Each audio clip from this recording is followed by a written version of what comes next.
I won't reveal who I am, or much about where I live. And to be honest, it's been a few months since this happened. But I just came to terms with it now, and I have to warn people about what's out there, what they knew, what we don't. Warning, this is a very long read, and some of the content below is very disturbing. But I can't hold back. Here's my story. Occasionally, I like to go hiking with my friends. There's not much more to do, honestly. We live in a small mountain town in Colorado. It was fun at first, but by now, we know the trails by heart. By the end of last summer, there was only one we hadn't tried. Now, there's a reason for that. The trail goes right through a portion of the forest that the Ute people considered sacred. I'll admit, I have hang-ups when it comes to these things. You don't wear hats in a church. You don't let the American flag touch the ground. You don't trudge all over somebody's sacred land for the fun of it. Still, my friend, we'll call him Mark, convinced me to go. He said that regardless of whether I went, he'd go anyway. And since no one else was going, he managed to goad me into going with him. That's another one of my hang-ups. Don't go hiking alone. Don't let friends go hiking alone. Too many tragic news stories start that way. So, I ended up going with him, reluctantly. The whole way there he was talking about how this was the coolest trail he'd ever been on. Yes, he had been there before, though only once. His manipulative ploy had been to get me to come with, so he could show me. He admitted this all in the casual way that friends admit being asses to friends. Sometimes, I didn't blame him. I had a tendency to have a stick up my butt. And what followed only reinforced it. We arrived at about 9, I remember, giving us plenty of time.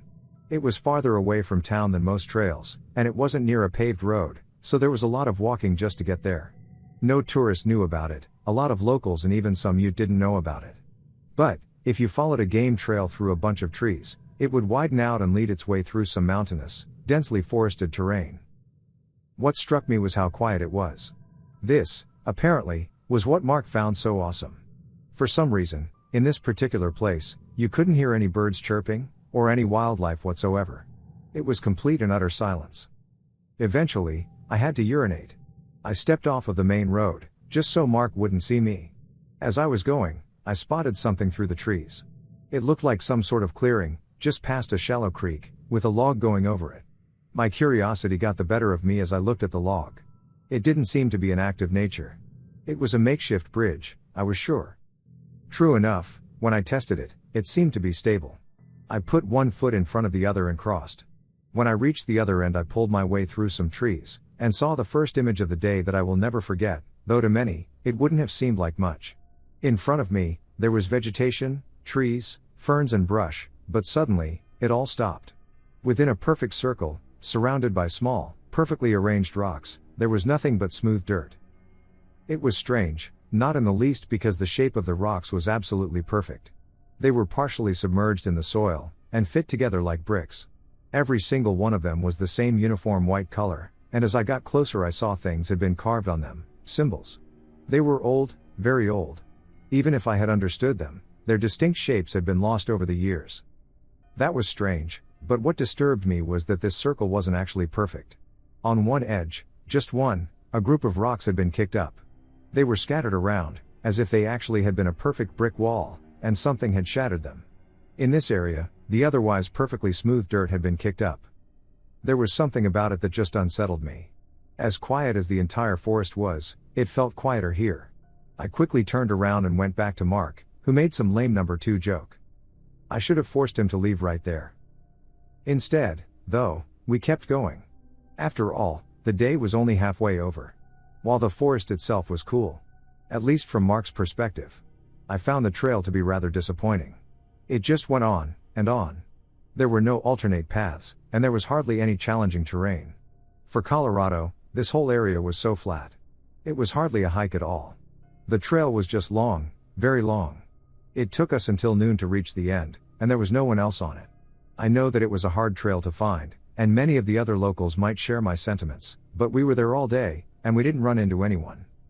Of course, it wasn't until we reached the end that things started getting really weird.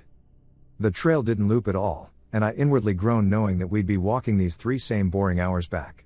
We took our time eating lunch. As we did, I could swear I heard noises for the first time. There were animals moving through the forest nearby. We could hear the rustling of the brush. I looked, and saw through the foliage the vague outline of a single buck's head, moving past us. It was odd, but I dismissed it. We packed up what was left of our lunches and started the trek back. Every once in a while, I would hear the rustling again. I'd look into the trees, and oftentimes I would see the buck's head. Eventually, though, I noticed that it was making far too much noise, and was doing so far too frequently. I told Mark to slow down, and stop, and being Mark, he cracked a joke about it.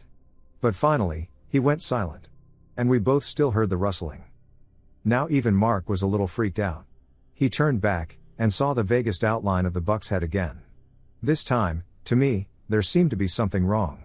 The head was far too high up, around the higher branches of the trees. I noticed it. Mark didn't. I should have said something.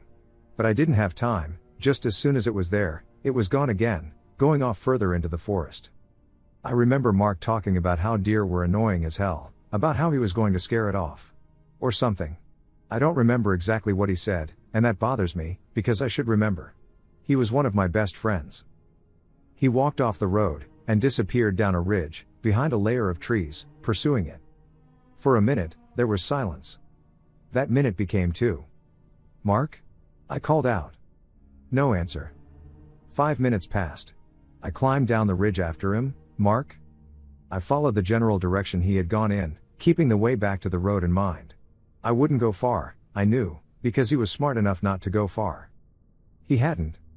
After a short time, I found a place where there were signs of a struggle. In addition, there was blood. There was a lot of blood. It was all over the trees, and the ground. I cursed to myself. There were other things too, in addition to the blood. Pieces of flesh that I didn't like to look at. There were marks showing that something had been dragged away from here. "Mark?" I called out, furiously now. Forgetting the trail for a second, I ran forward, along the drag marks. After running too far to be safe, I reached a small ravine, with a creek running through it. I narrowly stopped myself. It wasn't a long drop, but it had hurt you, and a sprained ankle in the middle of the forest was bad news. The trail stopped here. "Mark!" I murmured, then called out again, "Mark!" Something heard, but it wasn't Mark. Across the ravine from me, I heard a rustling, and saw the trees stirring. Something stepped through the foliage, and revealed itself. This was the second image burned into my mind. Please, give me a second. I've spent every day for the past few months trying to tell myself this wasn't real. At first, I saw a head, the head of a buck. But it came forward, and I realized that it was 7 feet above the ground. I was staring a 7-foot creature straight in the face that had a massive buck's head, but a humanoid body. The creature snorted. Its buck face remained neutral. Scared looking, even, as if it wasn't sure of the malicious whims of the body beneath it. There was blood dripping from its horns, which were not at all like the horns of the average buck, but jagged, pointed, and unorganized. A mess of sharp, bloody points. Its human body was dark-skinned, and naked, with very human genitalia. I remember both its arms and its legs. They started human, but near the bottom they started distorting, and became animalistic. At the ends of its legs were powerful hooves. At the ends of its arms were hands with long claws, every bit as jagged as the horns on its head. In one of those claws, Mark's body was being held by his shirt. I examined him only briefly, just long enough to notice that the shape of his head was not what it had once been. For a moment, there was silence. I didn't scream. I couldn't believe what was in front of me. Then, the creature's ears ruffled. It dropped Mark's body apathetically, and started backing up. Its deer head hung lazily to the side as it moved. My brain rang, suddenly, it's going to jump the gap. It's coming for me. With the logical side of my mind shut off, I turned around, and ran, hopefully in the exact opposite direction of the way I came. Behind me, I heard a powerful grunt, and then a scuffle of the monster landing on the bank. There was a horrifying roar, something that sounded like a buck and a grizzly bear shouting together. I had never run so fast, or so desperately, in all my life, but it was gaining on me. As I ran through the forest, I started to feel its warm, hungry breath on my back. Its hands were extending, and I swear I could feel one of its claws scratch me.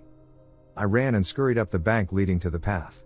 I don't know how I got there without it grabbing me, but I did. Then I took off down the road, hoping that I was going the right direction. While running, I threw off my backpack, and gained some speed. I think the bank delayed it slightly. That's the only reason I can account as to how I may have gotten ahead of it. Somehow, I ran, and ran, and ran. I didn't stop.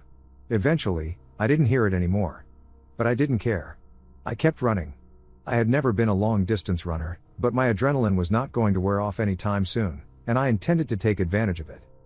When I reached the end of the trail, and saw the road again, I couldn't believe it. I got into my car. Just before I took off, I shot a glance back up at the trail, at the point where it went up between two mountains, and was visible from the road. I would regret it. Standing there, near the beginning of the trail, was the skinwalker, as I've come to call it. It had given up its chase, but it stood there, watching me hungrily, waiting to see if I would come back. Its deer head hung lazily and dead to the side. The blood on its body was beginning to dry. It had run the whole trail, and it didn't look tired at all. I twisted the ignition, floored the car, and never came back. They never found Mark, and I would never explain what happened. No one would believe me. Though I needed to tell someone, which is why I'm posting it here.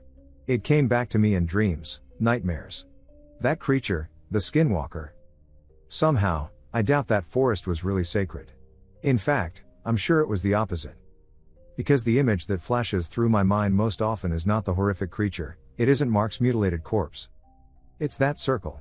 Which must have been maintained over the years by those who knew, those who understood. That old circle, left alone for so long, that had been quietly penetrated.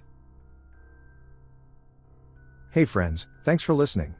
Please subscribe and click the bell icon to get notification for all future narrations.